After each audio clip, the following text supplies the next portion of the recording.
And today we have more positive news. Pfizer-BioNTech announced this morning that it has submitted for emergency use authorization from the FDA based on phase 3 data which shows the vaccine is 95% effective with no serious safety concerns. Here in the UK, the first step of authorising a vaccine is for the government formally to ask the independent regulator, the Medicines and Healthcare Products Regulatory Agency, or MHRA as it's known, to assess its suitability. The MHRA, which acts for the entire UK, is one of the world's most respected regulators. And I can confirm that the government has formally asked the MHRA to assess the Pfizer-BioNTech vaccine for its suitability for authorization. This is another important step forward in tackling this pandemic. If a vaccine is approved, it will of course be available across the UK from our NHS, free at the point of delivery, according to need, not ability to pay. We've procured vaccines on behalf of all parts of our country, and I'm working with the devolved administrations to ensure it's deployed fairly to all across the UK. We'll prioritise groups who are at greatest risk based on advice from the Joint Committee on Vaccinations and Immunisations.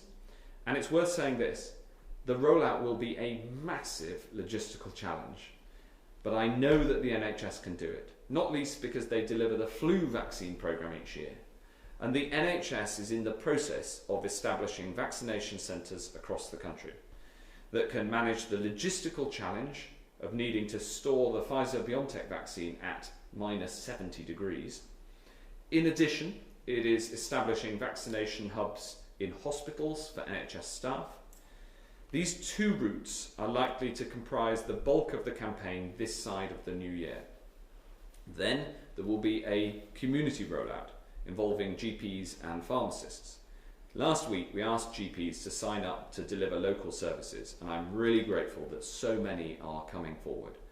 Our approach with these 3 delivery models, community teams, vaccination sites and hospital hubs, this has been devised to be flexible and to reach all parts of the country.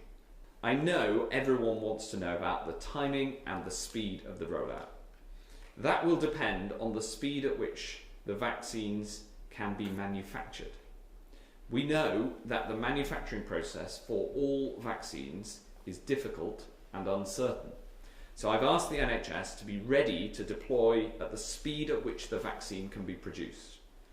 What I can say about timing is that if, and it still is an if the regulator approves a vaccine, we will be ready to start the vaccination next month with the bulk of the rollout in the new year.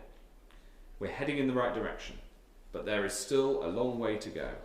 Coronavirus remains a grave danger right now.